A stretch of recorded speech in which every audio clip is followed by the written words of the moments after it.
क्या सोना जा सकता है 2 लाख के पार? बढ़ते ग्लोबल टेंशन की वजह से सोने के दाम क्यों बढ़ रहे हैं? क्या अभी सही टाइम है गोल्ड में इन्वेस्ट करने का? तो अगर आप लोग गोल्ड में इन्वेस्ट करना चाहते हैं तो इस वीडियो को पूरा देखे बिना बिल्कुल भी इन्वेस्ट ना करें।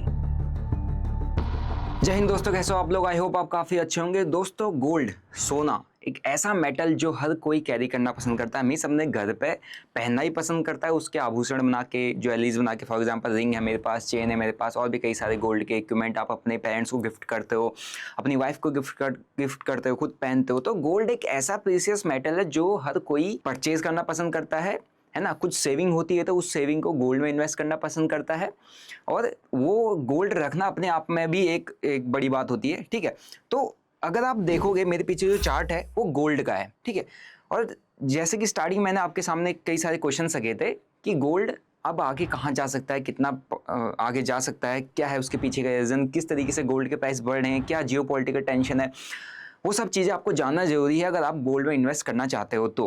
और गोल्ड में किन किन तरीकों से आप इन्वेस्ट कर सकते हो वो भी मैं इस वीडियो में आज आपको बताने वाला हूँ।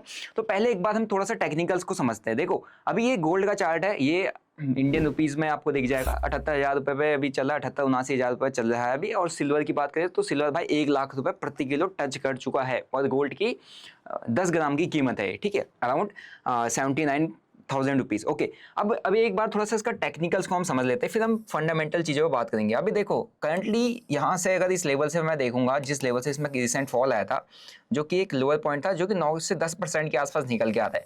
तो अगर इसका मैं अपर पॉइंट पे देखूंगा तो नियर अराउंड इसको भी हम कह सकते हैं कि 10% तक का अपसाइड हमें मोमेंटम देखने को मिल सकता है according to this price pattern, price action, क्योंकि रिसेंट ब्रेकआउट मिला है। तो 82,500 तक का तो ऊपर का हमारे पास इजीली लेवल है, क्योंकि अभी रिसेंटली यहाँ पर आप देखोगे एक ब्रेकआउट देखने को मिला है। ब्रेकआउट के बाद इसने पुल बैक दिया है, पुल बैक के बाद एक अच्छा खासा मोमेंटम इसने दिया है। बट गोल्ड में आप देखोगे सडन बीच बीच में क्रैश भी देखने को मिल जाते हैं कभी कभी। ओके, और गोल्ड, हर एक क्रैश हमेशा गोल्ड का एक अपॉर्चुनिटी होता है मार्केट में, मतलब गोल्ड मार्केट में इन्वेस्ट करने का। ओके, तो फंड, ये था टेक्निकल। अब चलो थोड़ा सा फंडामेंटल लेवल पे बात करते हैं कि एग्जैक्टली गोल्ड के जो प्राइस हैं वो इस तरीके से अभी बढ़ क्यों रहे हैं, जबकि ग्लोबल मार्केट भी आप देखोगे तो हायर लेवल पे है, बट इंडियन मार्केट में अभी हाल फिलहाल में कुछ करेक्शन आ रहा है, बट इंडियन मार्केट भी टॉप लेवल पे थे। जब मार्केट टॉप लेवल पे है उसके बावजूद भी गोल्ड इतना हायर लेवल पर क्यों चल रहा है? क्योंकि गोल्ड और इक्विटी हमेशा अपोजिट चलते हैं। आपने देखा होगा, जब इक्विटी में लोग पैसा इन्वेस्ट करते हैं तो गोल्ड में थोड़ा सा कम इन्वेस्टमेंट आता है, गोल्ड के प्राइस थोड़ा बहुत करेक्ट होते हुए दिखते हैं।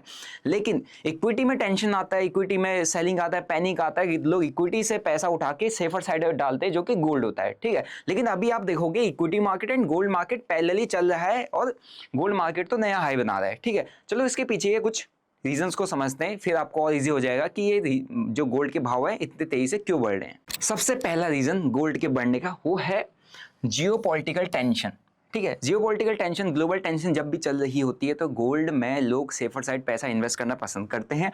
जियोपॉलिटिकल टेंशन जैसे मिडिल ईस्ट में जो भी चल रहा है इजराइल के साथ, ठीक है, और उसके नेबरिंग कंट्रीज के साथ जो उस इतने टाइम से उनकी कॉन्फ्लिक्ट चल रही है, वो आपने देखा। चाइना और ताइवान के बीच में अभी आपस में उनकी भी आपस में बातचीत, मतलब एक तरीके से थ्रेटन किया जा रहा है। उसके साथ साथ आपने, ये तो अभी रिसेंट ग्लोबल टेंशन चली रही है, लेकिन जब आपने देखा होगा कि रशिया एंड यूक्रेन का जब वॉर हुआ था उस टाइम पे भी गोल्ड के प्राइस शूट अप करने लगे थे, क्योंकि ग्लोबल टेंशन मीन्स कहीं ना कहीं एक डर होता है कि कहीं ना कहीं हमारा ये जो दो देशों के बीच में लड़ाई है ये वर्ल्ड वॉर 3 को ना ट्रिगर कर दे, है ना। एक कंट्री की साइड में कुछ कंट्रीज आ जाए, दूसरी कंट्रीज की साइड में कुछ पावरफुल कंट्रीज आ जाए, तो यहाँ पे हमेशा कहीं ना कहीं वर्ल्ड वॉर का खतरा होता है, जिस वक्त आपको हमेशा एक चीज देखने को मिलेगी कि जो हमारे इक्विटी मार्केट होते हैं वो क्रैश करते हैं, उनमें सेल ऑफ देखने को मिलता है। जब इक्विटी मार्केट में सेल ऑफ देखने को मिलता है विद द ग्लोबल टेंशन, तब हमारा गोल्ड का प्राइस शूट अप करता है। और अभी ग्लोबल टेंशन तो आप देख रहे हो कितनी भयंकर लेवल की चल रही है। ये है पहला रीजन। दूसरा रीजन निकल के आता है सप्लाई कम, डिमांड ज्यादा। वैसे भी अगर जब बात की जाए गोल्ड की, इसकी डिमांड हमेशा मार्केट में हाई रहती है, हर वक्त इसकी डिमांड रहती है। लेकिन जब ग्लोबल बैंक्स जो होते हैं, ग्लोबल सेंट्रल बैंक्स जो होते हैं, ठीक है, ग्लोबल सेंट्रल बैंक्स जब होते हैं, जब वो गोल्ड को परचेज करना चालू कर देते हैं या गोल्ड रिजर्व बढ़ाने लग जाते हैं, तब हमारी और जो है सप्लाई कम हो जाती है, डिमांड बढ़ने लग जाती है, क्योंकि ऑलरेडी मार्केट में इसकी सप्लाई कम है, लिमिटेड है। लेकिन अगर ग्लोबल जितने सेंट्रल बैंक्स हैं, ग्लोबल बैंक्स हैं, सेंट्रल बैंक्स हैं, वो अगर इस गोल्ड को परचेज करने लग गए, सो डेफिनेटली जो गोल्ड के प्राइस है वो शूट अप कर जाएंगे। अब रिसेंटली आपने भी कुछ आर्टिकल्स में देखा होगा कि ग्लोबल सेंट्रल बैंक्स क्या कर रहे हैं, गोल्ड को परचेज करें, अपना गोल्ड रिजर्व बढ़ा दें। थर्ड रीजन है एनालिस्ट। आपने देखा होगा स्टॉक मार्केट में भी हम बड़े एनालिस्ट को सुनते हैं, ग्लोबल में भी जो ग्लोबल लेवल के एनालिस्ट होते हैं उनको सुना जाता है या उनकी बातों को थोड़ा सा सीरियसली लिया जाता है। तो उनके भी कुछ कंसर्न है गोल्ड से रिलेटेड, है ना। तो उनके कुछ प्रेडिक्शंस है। पहला प्रेडिक्शन है कि गोल्ड टच कर सकता है आने वाले टाइम में 2 लाख का मार्क, ऐसा कहना है कई सारे एनालिस्ट का, कई सारे आर्टिकल्स में भी आपने पढ़ा होगा 2 लाख का मार्क टच कर सकता है। तो अभी क्या होता है ना, जब कुछ एनालिस्ट अपनी एनालिसिस सामने रखते हैं और जब प्राइस जो है शूट अप कर रहा होता है, भाग रहा होता है, तो सबसे पहला चीज क्रिएट होता है फोमो, जिसको कहते हैं फियर ऑफ मिसिंग आउट। अरे यार इतना महंगा हो गया तो फिर क्या होगा। तो लोग चाहते हैं कि यार मैं इसको टाइम से बाय कर लूँ, मेरे हाथ से छूट ना जाए, इतना बड़ा मोमेंटम छूट ना जाए। तो एक तो अच्छा खासा हमें ब्रेकआउट भी देखने को मिला है, ऑलरेडी वो रैली कर रहा है। तो जितने भी जिनके पास ही पैसा पड़ा है जो बाय करना चाहते हैं, वो नहीं चाहते कि महंगे दाम पर बाय करें, वो चाहते कि जब जहाँ पर मिल जाए वहीं पर बाय करो, ताकि आने वाले टाइम में गोल्ड महंगा हो गया तो उस टाइम पे मेरे को रिग्रेट ना हो। तो fear of missing out create होता है जब ये एनालिस्ट आके कुछ प्रेडिक्शंस देते हैं, जिसमें भी पहली एक मेन प्रेडिक्शन दी गई कि 2 लाख क्या गोल्ड टच कर सकता है, ठीक है। उसके बाद ये एनालिस्ट जो है इस तरीके की प्रेडिक्शंस क्यों दे रहे हैं, इसके पीछे का भी कुछ रीजन है। ये है जो हमारा यूएस डॉलर है ना, यूएस डॉलर इंडेक्स वीक पड़ रहा है, ओके, ये पहला रीजन है। दूसरा, यूएस जो बॉन्ड यील्ड्स हैं उनका कमजोर पड़ना, यूएस डॉलर का कमजोर पड़ना, क्योंकि आप लोग देख रहे होंगे ग्लोबली अभी जो है गोल्ड को रिजर्व ज़्यादा किया जा रहा है, गोल्ड रिजर्व बढ़ाया जा रहा है, क्योंकि आपने देखा रशिया एंड अपना जो यूएस है उनके बीच में हमेशा 36 का आंकड़ा रहता ही रहता है।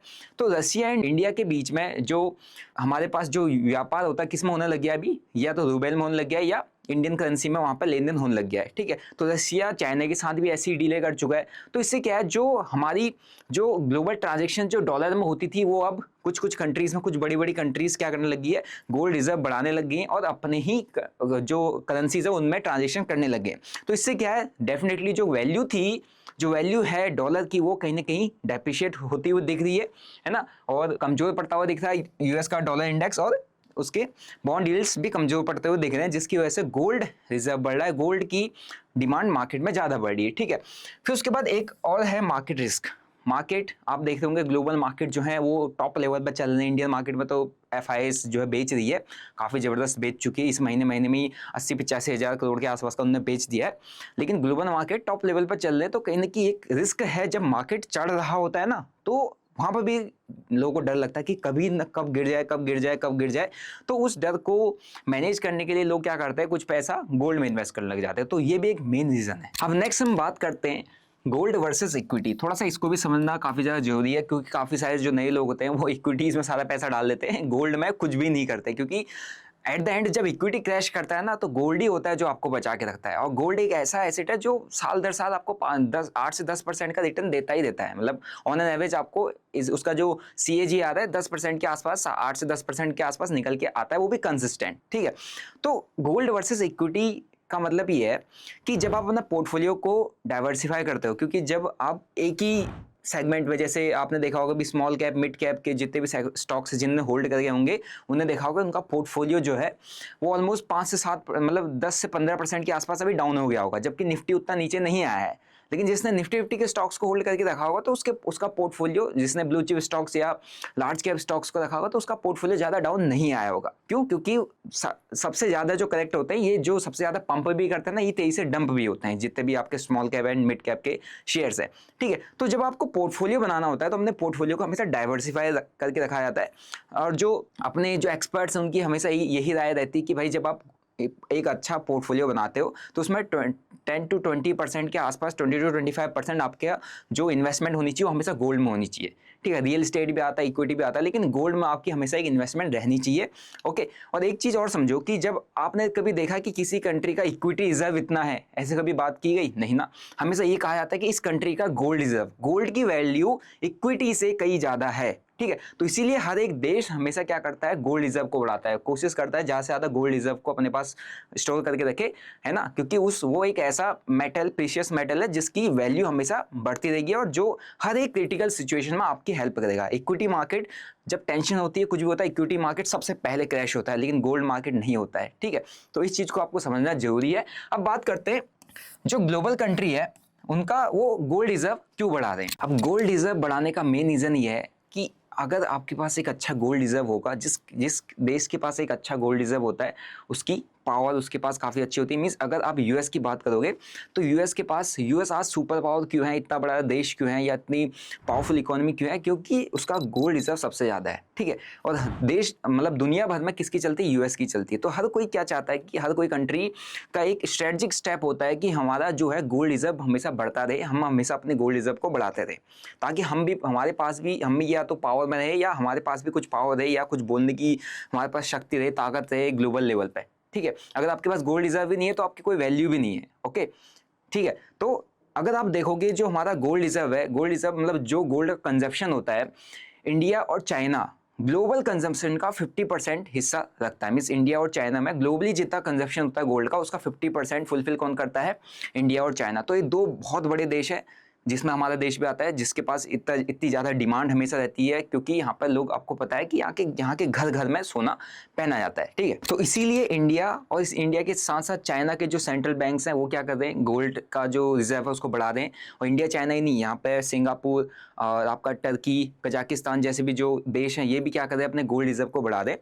तो अभी इनकी गोल्ड रिजर्व बढ़ाने का मतलब है कि इनकी डिमांड है काफ़ी ज़्यादा। तो डिमांड है, तो डिमांड जो है एक दिन में फुलफिल तो होती नहीं है ना। तो अगले आप कुछ महीने तो ये मान लो कि डिमांड मार्केट में बनी रहेगी, तो हमारा जो गोल्ड का प्राइस है वो शूट अप करता है। अब इसके साथ साथ मैं आपको एक बहुत बड़ा रीज़न बताता हूँ कि हमारा जो गोल्ड का प्राइस है $3000 कुछ टाइम में टच कर सकता है। इसका एक स्पेसिफिक रीज़न आपको बताता हूँ, मतलब कुछ टाइम, मतलब आने वाले कुछ सालों में। इसका पीछे का मेन रीज़न है यूएस का कर्ज, डेट।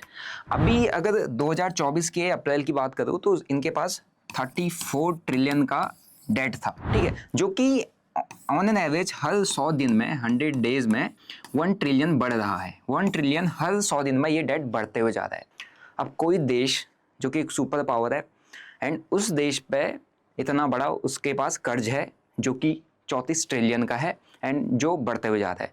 और ये बहुत बड़ा रीज़न है जो कि गोल्ड के प्राइस को $3000 तक टच करा सकता है आने वाले कुछ टाइम में। सिर्फ आपका डेट है, कर्ज है, ये मैं डॉलर की बात कर रहा हूँ, ठीक है। अब जब आप लोन लेते हो, कर्ज लेते हो, आपके पास कर्ज होता है, तो उस पर इंटरेस्ट पे किया जाता है ना। तो $870 बिलियन का इनको सालाना अभी इंटरेस्ट ही पे करना है। तो सोचो ये कितना बड़ा नंबर है। ये दर्शाता है कि कुछ ना कुछ फाइनेंशियल मिसमैनेजमेंट है, फाइनेंशियल अर्जेंसी है। इससे कहीं ना कहीं डॉलर की जो वैल्यू है वो गिर सकती है। जब डॉलर की वैल्यू गिरती है तो आपको पता है कोरिलेट, मतलब उसके अपोजिट में हमेशा गोल्ड चलता है। डॉलर गिरेगा, गोल्ड के प्राइस शूट अप करेंगे। यूएस के कर्ज तक तो ठीक था, लेकिन अब मेन बात है कि आप गोल्ड पहनना पसंद तो करते हो, चमकदार चीज़ आती है, लेकिन उसको निकालने के लिए माइनिंग करनी पड़ती है, जो कि क्या है, गोल्ड माइनिंग का जो इम्पैक्ट है, जिसकी वजह से इम्पैक्ट क्या पड़ रहा है, पॉल्यूशन बहुत ज़्यादा। इससे गोल्ड माइनिंग से जो इन्वायरमेंटल डैमेज होता है, पॉल्यूशन होता है, काफ़ी ज़्यादा होता है। सॉइल इरोजन होता है, वाटर पॉल्यूशन होता है, एयर पॉल्यूशन होता है, ठीक है। तो इसको देखते हुए, जो कि एक बहुत बड़ा लेवल पर होता है ना। आपने देखा होगा कि आप कहीं पे भी माइनिंग वाले, जैसे मेरे इधर ही खड़िया की माइनिंग होती है, तो ऑलमोस्ट जो पूरा इलाका है, फॉर एग्जाम्पल उत्तराखंड के अंदर बागेश्वर का एरिया है जिसमें खड़िया की माइनिंग होती है, तो आधा बागेश्वर खत्म हो चुका है जस्ट बिकॉज उस खड़िया की माइनिंग की वजह से। क्योंकि वहाँ पे बम विस्फोट होते हैं, है ना, पानी का यूज़ होता है, कई सारी चीज़ें यूज़ होती है ना, पूरा मिट्टी खोद दी जाती है, तो पहाड़ खिसक जाते हैं, तो इससे कहीं ना कहीं इन्वायरमेंटल डैमेज हो रहा है। तो इसको कंट्रोल करने के लिए आने वाले टाइम में कुछ सख्त कदम उठाए जा सकते हैं, जिसके लिए कई सारे आर्टिकल्स अभी सामने भी आए थे। तो हो सकता है कि आपकी जो गोल्ड की माइनिंग है वो कम हो जाए या लिमिटेड हो जाए या कुछ इसके लिए कड़े कानून आ जाए, क्योंकि इससे इन्वायरमेंटल पॉल्यूशन या इन्वायरमेंटल डैमेज काफ़ी ज़्यादा हो रहा है। अब एक बार खुद सोचो, जिस प्रीशियस मेटल की डिमांड ऑलरेडी इतनी हाई है, अगर एक बार ऐसे कुछ सख्त कदम उठ गए कि आप माइनिंग नहीं कर पाओगे या इसकी माइनिंग नहीं हो पाएगी, तो आप ये खुद सोचो कि इसकी डिमांड या इसका प्राइस कहाँ जाने वाला है। तो 2 लाख टच करने से आने वाले कुछ टाइम में इसको कोई नहीं रोक सकता, अगर इस तरीके के कुछ नियम कानून आ जाते हैं जिससे गोल्ड माइनिंग रुक जाएगी। तो यहाँ तक हमने समझे कि क्या मेन रीजंस हैं जिनकी वजह से गोल्ड का प्राइस शूट अप कर रहा है, या आने वाले टाइम में गोल्ड 2 लाख का मार्क टच कर सकता है। टच करता है नहीं करता है वो तो फिर हम देखेंगे, but it's never too late to invest in gold, क्योंकि गोल्ड में जब आपके पास पैसा बन जाता है आप इन्वेस्ट कर सकते हो। लेकिन आप इन्वेस्ट करना है तो किन किन तरीकों से कर सकते हो वो भी हम समझते। There are many ways. आपके पास अगर 1000-2000 रुपए भी, आप उससे भी गोल्ड खरीद सकते हो, लेकिन किस तरीके से खरीद सकते हो वो मैं आपको बताता हूँ। पहला आता है कि आप किस तरीके से करोगे। पहला आता है फिजिकल गोल्ड, जो कि हर कोई बाय करना पसंद करता है। अब देखो, फिजिकल गोल्ड बाय करना है तो उसके पीछे भी कहीं ना कहीं आपको एक सडन कुछ टाइम के लिए एक लॉस ही देखना पड़ता है। अब कैसे देखना पड़ता है वो मैं बता रहा हूँ। देखो, पहले आप बाय करते हो ज्वेलरीज, ठीक है। अब ज्वेलरीज तब आप बाय करो जब आपको उस ज्वेलरी की नीड हो, या वो ज्वेलरी आपने पहनना हो। फॉर एग्जांपल शादी का आपका फंक्शन आ रहा हो, है ना, आपने अपनी वाइफ को देना, कुछ देना, किसी को गिफ्ट करना, then you can purchase that jewellery. क्योंकि उस टाइम पर आप ये नहीं देखोगे कि मैं इसको इन्वेस्ट करने के लिए देना, क्योंकि आप उसको खुद के पहनने के लिए दे दो। लेकिन अगर आप इन्वेस्ट करने के लिए ले रहे हो तो आपको गोल्ड कॉइन या गोल्ड बार्स पर जाना चाहिए, क्योंकि इसका भी एक रीज़न है। देखो, जब आप ज्वेलरीज लेते हो ना तो उसमें आपका ऑलमोस्ट आप कह सकते हो 15% तक का मेकिंग चार्ज जाता है, प्लस 3% जीएसटी जाती है ना। 15 to 20%, और कुछ अच्छे डिज़ाइन के कुछ ज्वेलरीज होते हैं तो उसमें 25% तक का मेकिंग चार्जेस जाता है, और 22 कैरेट में, ठीक है। लेकिन अगर आप कॉइन्स और बार्स वगैरह खरीदते हो तो इसमें एक चीज़ ये है कि इसमें मे बी 5 to 7% तक के मेकिंग चार्जेस इसमें जाएंगे, क्योंकि इसमें भी मेकिंग होती है, हॉल मार्किंग होती है, कई सारी चीज़ें होती हैं, और उसके साथ साथ 3% जीएसटी तो आपका लगेगा ही लगेगा, ठीक है। तो आपको अपने जितना पैसा आपने इन्वेस्ट किया है गोल्ड में, उसको रिकवर करने के लिए उस पैसे पे ही उसको वापस से सेम अमाउंट पे ही अगर उस गोल्ड को सेल करना है आफ्टर द ज्वेलरी, आपको 1 से 2 साल चाहिए, होल्ड करना पड़ेगा, उसको रखना पड़ेगा, ठीक है। तो अगर आपको गोल्ड की जरूरत नहीं है, मतलब उसको पहनना नहीं है या उसको किसी को देना नहीं है, आप एज ए इन्वेस्टमेंट पर्पस लेना चाहते हो, तो आपको बार्स एंड कॉइन में जाना चाहिए। और आपको एज ए रेगुलर यूज या पहनने के लिए, है ना, एक गहने के तौर पर रखना है, तो आप उसको ज्वेलरीज में ले सकते हो। ये है आपका पहला ऑप्शन, ठीक है। दूसरा आता है डिजिटल गोल्ड। अब 70,000 80,000 हर किसी के पास तो है नहीं, है ना, कि 80,000 रुपये का गोल्ड ले लिया, 50,000 का गोल्ड ले लिया, 1 लाख का, 2 लाख का, 5 लाख का गोल्ड ले लिया, हर किसी के पास नहीं है। लेकिन गोल्ड में इन्वेस्ट करना चाहता है क्योंकि आपको पोर्टफोलियो डाइवर्सिफाई करना है, तो उसके लिए आपके पास गोल्ड ईटीएफ्स का ऑप्शन आता है। गोल्ड के आप ईटीएफ्स पे इन्वेस्ट कर सकते हो, है ना, गोल्ड बीज पर इन्वेस्ट कर सकते हो, जो कि आपको आपके ब्रोकर में देखने को मिल जाएगा। फिर उसके बाद गोल्ड बॉन्ड्स पर आप इन्वेस्ट कर सकते हो, जो कि हर एक ब्रोकर साल में एक क्या बोलते हैं, गोल्ड बॉन्ड अपने आउट करते हैं, और वहाँ पे इन्वेस्टमेंट आप कर सकते हो, ठीक है। अगर बात करें निप्पॉन गोल्ड बीज, जो कि जिसमें मैं इन्वेस्ट करके रखा हूँ पैसा, उसका अराउंड 66-67 के आसपास का उसका भाव चल रहा है। तो अगर आपके पास 67 रुपये है तब भी आप गोल्ड में इन्वेस्ट कर सकते हो, है ना। लेकिन आपका ये है कि आपको, अगर आपके पास 5,000 10,000 20,000 है, आप छोटे छोटा गोल्ड में इन्वेस्ट करना चाहते हो, तो मंथ ऑन मंथ बेसिस पे, क्वार्टरली बेसिस पे, है ना, आपका ईयरली बेसिस पे आप कुछ पैसा गोल्ड में इन्वेस्ट करके रख सकते हो, अगर आप क्या है फिजिकल गोल्ड बाय नहीं कर सकते हो, ठीक है। तो इसके लिए आपके पास गोल्ड ईटीएफ, गोल्ड बीज और गोल्ड बॉन्ड्स के ऑप्शन आते हैं। अब इसके साथ साथ एक और आता है डिजिटल गोल्ड। डिजिटल गोल्ड कैसे है, जैसे कुछ बड़ी कंपनीज है, ये अपनी वेबसाइट के थ्रू डिजिटल गोल्ड में इन्वेस्ट करने के लिए आपको देती है। अब इसमें क्या है, आपको जितना पैसा लगाना है उतना पैसा आप डाल सकते हो, है ना। जब उठाना है तब बाय कर सकते हो, जब बेचना है तब बेच सकते हो। इसमें आपके कुछ टैक्सेस, चार्जेस और इतने सारे टाइप की चीज़ें नहीं पड़ती हैं, है नहीं। लेकिन अगर आप फिजिकल गोल्ड बाय करते हो तो आपके हाथ पर तो फिजिकल गोल्ड रहेगा, आपकी तिजोरी में तो रहेगा, लेकिन उसमें आपके मेकिंग चार्जेस और जीएसटी आपको भरनी पड़ेगी। सो आई होप आपको समझ में आया होगा कि क्या प्रॉब्लम है, किसकी वजह से जो गोल्ड का प्राइस है इतना शूट अप कर रहा है। क्या आपको लगता है कि गोल्ड आने वाले कुछ टाइम में 2 लाख टच करेगा? कमेंट करके ज़रूर बताना। बाकी अगर आपको अपना पोर्टफोलियो डाइवर्सिफाई करना होता है तो कभी भी अपने सारा पैसा किसी एक ही स्टॉक में या एक ही सेक्टर में मत डाला करो। आप इन्वेस्ट कर सकते हो मल्टीपल वेज से, इक्विटीज़, म्यूचुअल फंड, ईटीएफ्स, ठीक है, और आपका कमोडिटीज़ में आप इन्वेस्ट कर सकते हो। तो ये मल्टीपल तरीके हैं। उसके साथ साथ गोल्ड भी एक ऐसा प्रीशियस मटेरियल है जो आपके पास हमेशा होना चाहिए। इवन अगर आपके पास फिजिकल नहीं है तो डिजिटल वे में जरूर होना चाहिए, है ना। अगर उसको आपको इन्वेस्ट करना है तो आप धन पर भी अपना अकाउंट ओपन करके, लिंक आपको डिस्क्रिप्शन बॉक्स में मिल जाएगा। यहाँ पे ईटीएफ्स का ऑप्शन है, म्यूचुअल फंड का ऑप्शन है। म्यूचुअल फंड भी आप इन्वेस्ट कर सकते हो, ईटीएफ्स में कर सकते हो, इक्विटीज़ में कर सकते हो, कमोडिटीज़ में आप यहाँ पर ट्रेड वगैरह कर सकते हो। और ईटीएफ्स की बात करें तो यहाँ पर आपको मिल जाएंगे, देखो कई सारे ईटीएफ्स यहाँ पे हैं। और उसके साथ साथ बॉन्ड्स की बात करता हूँ, देखो यहाँ पे आपको गोल्ड बॉन्ड देखने को मिल जाएंगे। तो यहाँ पे मल्टीपल गोल्ड बॉन्ड्स के ऑप्शन आपको आता है, आप यहाँ से इन्वेस्ट कर सकते हो, है नहीं।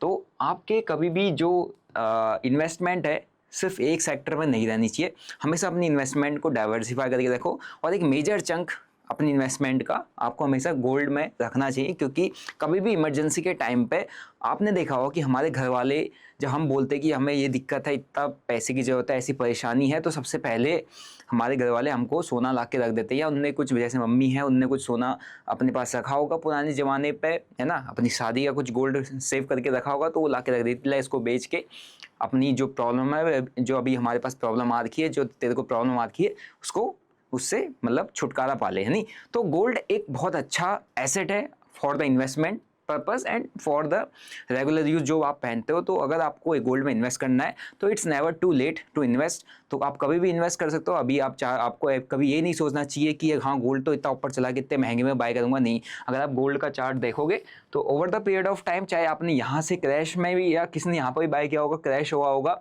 है ना, स्टिल वो ऊपर गया। यहाँ कहीं पे भी आपने टॉप पर बाय किया, क्रैश हुआ होगा, नीचे आया होगा, लेकिन स्टिल वो एक अच्छा खासा रैली दिया है। तो गोल्ड में हमेशा आपको एक मेजर चंक ऑफ इन्वेस्टमेंट अपना रखना चाहिए।